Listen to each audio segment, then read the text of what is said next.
You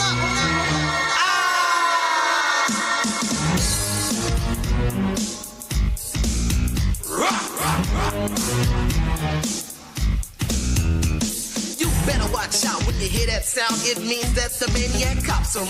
Once upon a time, he was a super cop, but the bad guys went to make him stop. They put him in prison. Hey, welcome to Pumpkin Spice Podcast. This is the Summer Road Trip series. I'm Rob Schulte, and with me as always, Graham Young. Hey, Graham. I am really digging our attention to detail, our dedication to the spice, if you will.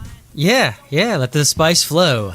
Man, and I got to tell you, it's been a little nuts lately. If we're going to be 100, I posted about our show in the Friendly Fire subreddit, which is another show that I produce, and people gave us some great attention. It wasn't like huge, not a big fanfare, but it looks like we might have gained some new listeners. So if you came from there, I want to say thanks, because I love Friendly Fire. I love working with Ben and Adam and John Roderick on that and their other show, Greatest Generation, and it's really cool. Yeah, absolutely. And it's to all of our new listeners, welcome. And let's discuss tonight's film, Maniac Cop 2. You'll be screaming blue murder. I'll just go ahead and say this. I absolutely love this movie. So good. So much fun. I think this is one of the best sequels to any horror film ever. But let's just say that if you're a fan of action films and great stunt work, and also a fan of horror films, Maniac Cop 2 is a perfect marriage of both. I love the merging of two entities that make one great product. It's kind of like shampoo and conditioner in one. It is such a great combination. And for part 2, William Lustig returns, and he coincidentally thinks that this is his best film that he's ever made. Good for him. Good for him, man. I think this is his second best film. Ooh. I still think that his best film is Vigilante. And whatever you have to do outside, don't get caught, because you don't want your ass back in here. Maniac Cop 2 is a very close second. You want to tell me what Vigilante's about? It stars Robert Forster, and he takes on a gang almost single-handedly. Fred Williamson comes in to help him out. But it is a great, gritty New York City sort of vigilante film. And if you're a fan of William Lustig, if you've seen the Maniac Cop films and like those, check out Vigilante. It is great. And in saying that, I just want to add that I think that William Lustig is one of those American filmmakers that doesn't get the credit he deserves. And I think one of the reasons, Rob, Maniac Cop 2 was never released in the theaters. Well, in America. Yeah, that's right. Everywhere, like it internationally played in theaters, but in America it came out straight to VHS. Well, apparently they got a better deal, like more money essentially to take the straight to video, but New Line Cinema, I guess, offered them theatrical release, which would have probably been more money over time. Yeah, the studio sort of took the safe bet with the VHS, straight to VHS plan. But it is very cool that New Line Cinema, our friends at New Line Cinema, wanted to distribute the film. So, yeah, pretty cool. Sometimes, much like Claudia Christian, you have to take the safe bet for money. Yes. Rob, so I'm taking it with that being said, you want to discuss Claudia Christensen in the film? I will do that shortly. First, okay. I want to head on over to IMDb just so our listeners can know the storyline. All right? Oh, okay. Gotcha. And this storyline comes from, I can't pronounce his name, but in between his Jaromir and Kroll, he's got a quotation name of Vasago. It's probably a reference to a film. Anyway, the storyline goes, Officer Matt Cordell, the undead cop, returns from the grave again. This time he is after the criminals who murdered him in the prison. And he is not doing that because he wants to forgive them. Okay. Hey, he put his own little flair on it. Graham, why don't you introduce us to the players?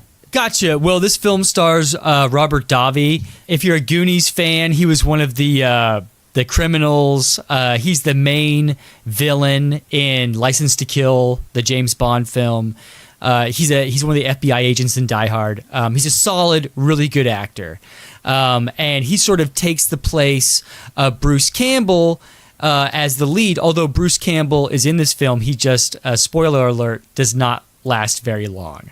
Well, and a lot of people, like, I mean, I'm going to lift the curtain a little bit, Graham, but a lot of times, you know, people will say things on YouTube videos or whatever when I'm watching other people's reviews and thoughts on the film that, like, you know, Lustig thought it would be cool, or Cohen thought it would be cool to kill these people right off at the beginning, you know, being Bruce Campbell and Lorraine Landon. But I have who was also great, by the way. Oh, of course. But I have a feeling that Bruce Campbell was like, I'm not doing this fucking movie. And so he died off early. You know, they paid him for 2 scenes or whatever. Yeah, you're probably right about that. He famously does not like these films. Bruce, I don't know if you're listening, but you should really give these films a second chance. I've read that he was going through a kind of a difficult time in his personal life. He was going through a divorce. And so he just kind of has bad memories of just that time. And Maniac Cop just happened to be the film he was making at that time. Mm-hmm. But, you know, Bruce, you really need to take pride in the fact that Maniac Cops 1 and 2 are fantastic. And you're one of the reasons why it is so fantastic. So big up yourself. Yeah, and thanks for listening. Yeah, exactly. So we go in there. Lorraine Landon, like I said, was back again. She dies fairly early, too, but she's got that great scene with the chainsaw where she attacks Cordell, the Maniac Cop. I was going to point out just real quickly that I thought it was interesting that both Jack Forrest, Bruce Campbell's character, and Officer Teresa Malroy, Lorraine Landon's character, were both killed by neck injuries. Oh, true. Bruce was stabbed, and Malroy had her neck snapped. Yeah.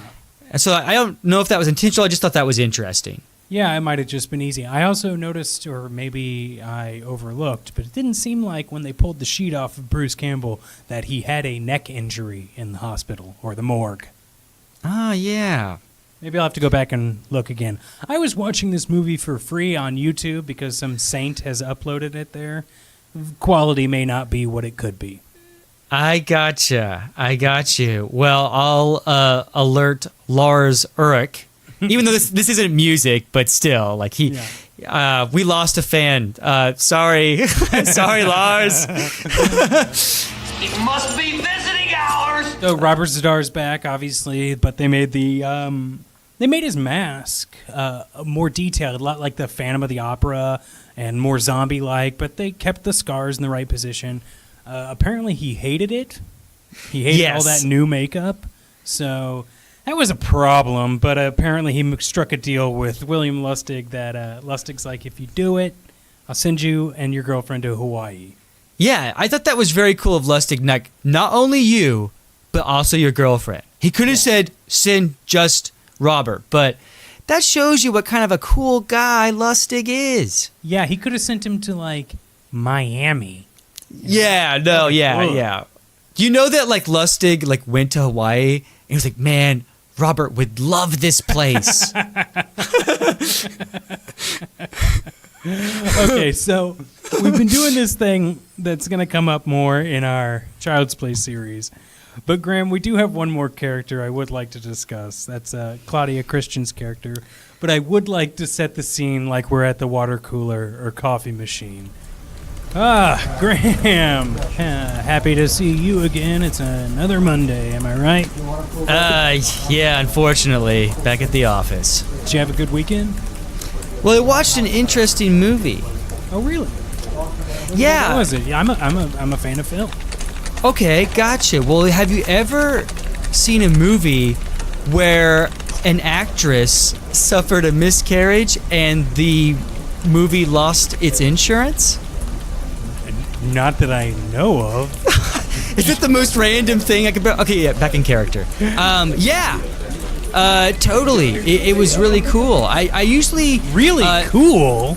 Well, not cool. Like it just in the sense that like I'm gonna have to report you to HR. It's interesting in the sense because like when I usually go to rent a movie from Blockbuster, Of course, as we all do. I don't give a hoot and hanny about the plot. I care about what happened behind the scenes. Wow. Do they offer director's commentaries on VHS tapes? They just started. Exactly. Oh man, it's so incredible to me because I don't want to be like apocryphal or anything, but there's a lot of stuff going on around Claudia Christian. Yeah, she had a miscarriage, but apparently didn't tell anyone she was pregnant when she was getting the physical for this movie, as most actors go through, especially when they're going to do stunts. Yes. And she had a script ahead of time, and it's just so sad because apparently she had trouble with alcohol addiction as well, which probably had something to do with her mood, her, all of this. And we're not judging. We're not judging. No, but it's really, really sad because she had to have been just having a ton of problems if she needed to take a movie she didn't want to do for the paycheck, be willing to do stunts even though she knew she was like 3 months pregnant. That is, ugh. Well, yeah, and apparently, she was hard to work with, but I imagine so. Yeah, I mean, nowadays, if you're going to star in a movie that involves you getting out of a chair and walking around, they do tests to make sure that you're able to handle everything you're given in the film. The production crew lost their insurance over the miscarriage, and they were forced to finish basically kind of breaking their union rules, I guess. Yeah. And do you know what apparently Robert Davi said to Claudia Christian when they started filming again? Apparently he said, now you won't be a hormonally imbalanced B word. Yeah. Yeah. What so the fuck? So Robert Davi, I should have said this earlier. Robert Davi is a great actor, okay? That being said, he's a little bit of a jerk in real life. From what we've read, I mean, we don't know the guy personally. He could be the nicest guy in the world. But yeah, that does not make you look too cool. And if you're looking for any kind of sympathy from Robert Davi, well, you can shove it up your ass. Shit. Also, how many cigarettes does he smoke in this movie? I mean, a lot. I used to smoke cigarettes too, and I can't imagine smoking as much as this character.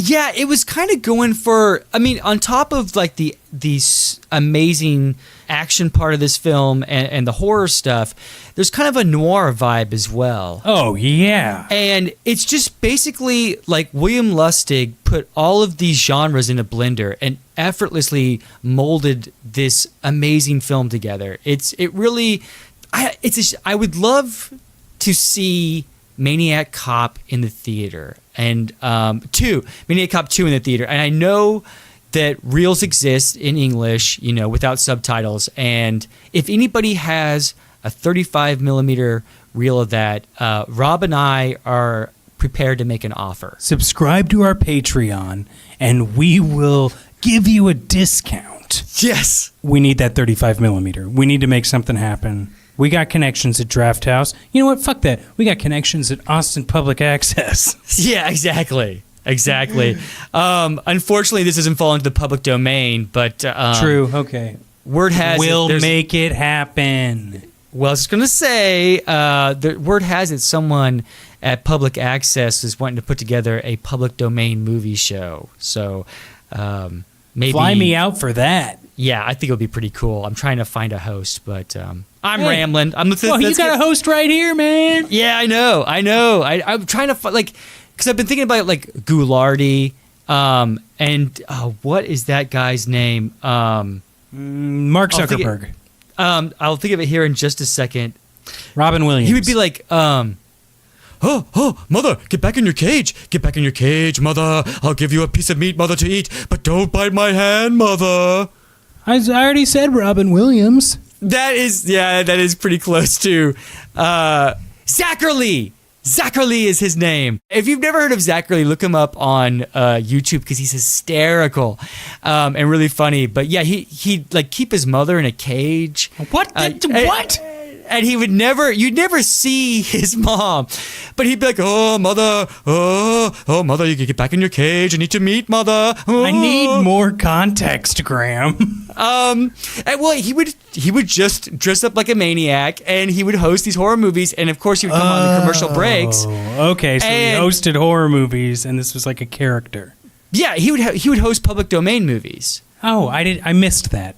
Somewhere. Yeah, like horror domain movies. Yeah. Okay. The same as Ghoulardi, and Ghoulardi's son is, drumroll, Paul Thomas Anderson. Whoa. Yeah, his dad was I can't remember his Ernie Anderson. I'm sorry if that's incorrect, but he was a public access, or maybe not public access, but he was a horror film host at night in Cleveland, and then they moved to Los Angeles where he was kind of doing the same thing, I think. No, he was... Okay, you know that Paul Thomas Anderson's dad was the voice of The Love Boat. Really? Like the boat itself? He did like all the commercials. Saturday, The Love Boat just might sink. We got so off topic. It's okay, because this movie isn't like it's fun to watch and it's great, but the story's pretty cut and dry. It is. But there is at least one aspect of this movie I'd really like to unpack. Okay. At a certain point in the movie, about an hour in or so, Cordell, the Maniac Cop, meets the big bearded serial killer guy. Yes. Right? I was blown away that he helped this horrible assault killer get out of the apartment when he's trying to attack that woman, and then hang out with him in his apartment. They hang out together. They have a conversation. And it later becomes that he needs him to team up with other criminals so they can get into Sing Sing and the Maniac Cop can kill the people that killed him. Yeah. But that's not really a huge revelation. It is, but it's he still hangs out with a guy in his apartment, and it has as much of a conversation as you can when you don't really talk. But it's weird. It's like they're buds. And no other slasher killer, I think, could ever do this. And this movie just barely pulls it off, just because it's so wildly weird. That's again, I'm praising Lustig left and right. That's his magic. And we're going to add another genre to the mix. And that's sort of like the hangout movie. Yeah. Like Rio Bravo or Days Confused. Those are sort of like hangout films. You just kind of hang out with the characters, and they feel like, if you haven't watched the movie in a long time, it feels like, old friends or whatever. Yeah. And the Maniac Cop and the serial killer are kind of like your old friends that you're just kind of hanging with. It's just wild. I was sitting there thinking, what if Jason Voorhees just decided not to kill someone and follow them back to their cabin and sit by a fire while the other person just chatted with them? Yeah, it's great. It doesn't work, but it somehow it does. That's the sign of a true filmmaker, when you can say only this person could have pulled this off. Only Lustig could have pulled this off and made it work. I said the same thing about Paul Verhoeven with Elle, the movie Elle from 2016. Only Lustig could have pulled this off. You never cared for me. You're never my friend. When they are in the prison, there's an incredible stunt. Oh my God. Maniac Cop 2, the entire film is amazing. But the last 20 minutes, your jaw will be on the ground. And I think this movie has some of the best stunt work I have ever seen in a movie. That stunt was crazy. Rob and I are highly recommending this movie, okay? You need to see this movie. I can't believe that two stuntmen catch on fire and fall from what looks to be a million stories tall, but I'm sure I counted 7. I watched that scene again and I counted 7 stories up. Now, I don't remember. Do you see them fall and from the same shot hit the bus that they land on, and then it cuts to inside the bus? Or do they fall and then it cuts? You know what I mean? Yeah, I know exactly what you're saying. If I remember correctly, it cuts to them falling, and then they sort of, right when they hit the bus, it cuts to the interior. So they do hit it. But it has them. But I don't think they fell through, and so they took the cut where they actually fall through from the interior of the bus. That is nuts, and I'm assuming that those are like styrofoam bricks falling with them. But it looks they're so falling pretty good. fast. Oh yeah, like again, this movie is so cool, and I really strongly believe that where are those stunt people's Academy Awards? Yeah, it's still. Where are they? Stunt people, you have said it before. I think you said it last year, but like, man, stunt people need to be awarded at the Academy Awards. Like, it is. I wouldn't have thought that if you wouldn't have told me, but I am right. I am on the same page as you. And like, look who the world's greatest stunt person is now. Tom Cruise. This guy is insane. Like, I haven't seen the new Mission Impossible, but good Lord. Don't you understand that he has special powers, which makes him cool at being a stuntman? It makes him pretty much, I don't know, this guy's just a maniac like, I in can the like best drive way. on the highway and I can see a car wreck and and it's like... This is it. This is exactly it. Being a Scientologist, when you drive past an accident, it's not like anyone else. As you drive past, you know you have to do something about it because you know you're the only one that can really help. But that's actually why I think Tom Cruise is so interesting to me, because like, he's involved in Scientology, and that's kind of like weird and everything. Not kind of weird, that is weird. But he's like a movie star, but I actually think he's also like a really good actor. Case in point, like Born on the 4th of July or Magnolia. The guy is really good at his job. He's amazing at his job, but then he like just comes off as this real life superhero, and it comes off so well. You're like really scratching your head. You're like, oh, I wonder who would make him think that he's larger than life superhero. Oh yeah, man, would it be? Could it be a Mr. Miscavige? Mr. David Miscavige. David Miscavige, if you're listening, we're listening. Yeah, we're always listening. And you and your buddy Tom can go on your stupid motorcycle rides together all you want, but you're not fooling anyone. Yeah, call me an SP. I don't care. See, I'm actually of the opinion of let Tom go. I think they have some dirt on him, and that's why he doesn't want to leave. I don't think they have dirt on Tom. I think they have dirt on Travolta. I think that's been made fairly clear. I think Tom came from. I mean, I don't know all the rules, or rumors, but I think that he had a bad childhood, if I remember correctly. And well, he is from Jersey, but probably lost all of New Jersey right there. No, but I think that Tom has been in a position since his youth that he is a star, and he's finally put in a position where he is, in real life, in his reality, the actual star that he tries to portray in the heroes of all of these movies. Because he is a hero to a ton of people that are brainwashed. Sure, and you make a good point, Rob, but here's the thing. Like, you're right, he is a movie star, and movie stars need to be liked by a lot of people. And, like, I think most... at least people in America think that Scientology is pretty weird, and he's got to know that he could become even more popular if he wasn't involved with this cult. And he could become super popular if he sort of took the church down. Well, only time will tell. And gave away all their secrets. So, Tom, if you want to destroy Scientology and...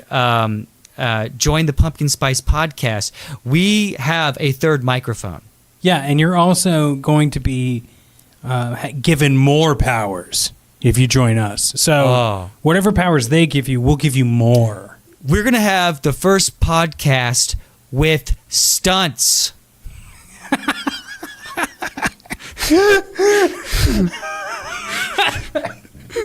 Yeah. And we need a movie star and a stunt person. Tom. I'm just saying. Join us. Like William Lustig, we're putting all these awesome ingredients in a blender. How do I get a celebrity around here? We've obviously given our feelings on this movie, but I would be remiss if I didn't continue with my review read from IMDb. And this one is a pretty shittily crafted review. So I won't say who it's by. I sometimes do, sometimes don't anyway. Well, actually I will, because I didn't put their name. They've got a screen name, and it is Info Freak. So they were probably listening to Korn while they wrote this. I don't know. A lot of it is a recap of the story, which I don't think is amazing for a review, but they let you know that they're a big fan of the Maniac Cop movie, which is one of the great exploitation taglines, or that it had one of the great exploitation taglines, which, as we all know, you have the right to remain silent forever. And then towards the end of it, it says, many people, including William Lustig himself, think Maniac Cop 2 is the best in the series, but I still prefer the original. This one's still great fun to watch, and I highly recommend it to exploitation fans. The third movie in the series, however, was a major disappointment. You'd be better off skipping it and watching Lustig and Cohen's overlooked Uncle Sam instead. It isn't their best work, but it's a lot of fun.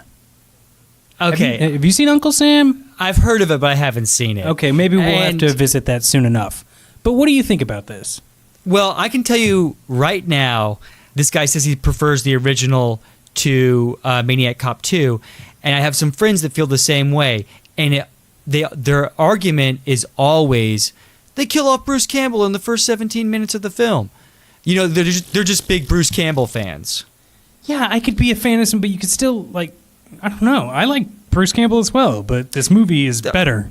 Dude, Bruce Campbell rules. You watch Evil Dead to see Bruce Campbell. Maniac Cop is a bunch of different stuff, and Bruce Campbell is just a great part of that. Absolutely. And the fact that he dies so quickly, it's kind of a shock, just like Janet Leigh in Psycho.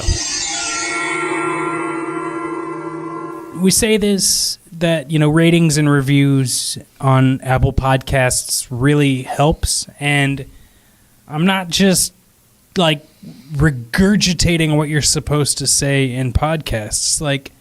We have a Patreon page for people who like our show enough that they want to give us $3 or $5. But not all people can do that, and I completely understand that. So if you're having fun with the show, please leave us a rating and review, because it's the only way that really helps us be out there for other listeners. I mean, iTunes just did a specialty Movie Fanatics podcast page on iTunes for Apple Podcasts, and they left out some major movie shows. And so if these movie podcasts aren't even getting added to lists like this, that shows you the position that we're in. And you don't have to, I don't have delusions of grandeur here, but if you like the show, please let people know by leaving us a rating and review. And if you don't like the show, also spread the word, because I'm always looking for a new enemy. Well, you can reach Graham at his email. Yeah, exactly. But Graham, should we watch Maniac Cop 3 next? I think we're going to try to brave it. I've never seen Maniac Cop 3, but Lustig has never made a movie that I didn't like. So we'll see if it ends next episode. So the end of the Maniac Cop series is Maniac Cop 3. Correct. Okay, well, we have to then. And then we'll only be a couple weeks away from the new season of Pumpkin Spice Podcast. Exactly. I keep saying it like that. We're going. Let's do the reveal, Graham. We're gonna be having. Well, definitely during the. Oh, you don't want to save it? You don't want to save it? I mean, we like to think at Pumpkin Spice Podcast this is like a Christopher Nolan movie. We keep things top secret. Okay, we keep it top secret, but I think we should advise people that it would be of their benefit and ours to stay subscribed and to maybe visit our Patreon page. Well, how about this, Rob? How about you give them a hint? Can you give them a hint without giving it away? We've done a summer series. We're about to do a fall series, and I have plans for the future. Is that a good enough hint? It practically gives it away, but I think so. There's a few details that have not been expressed. I think it's very important to show that we are like really dedicating ourselves to this podcast now. We had 2 years of practice, and I think this is going to be our, one of the most fun seasons yet. And I'm including this Maniac Cop series in that. We've really found our flow, or at least we found our comfort in making this show, and I don't want to wait another year. And what really helped me with that, Rob? Yeah? Heroin. Okay. Push him out a window and it only annoys him. You better believe me if they think I'm lying. When he show up, people start dying. He's out for vengeance and he can't be stopped. That's why they call him the Maniac Cop. You have the right to remain silent.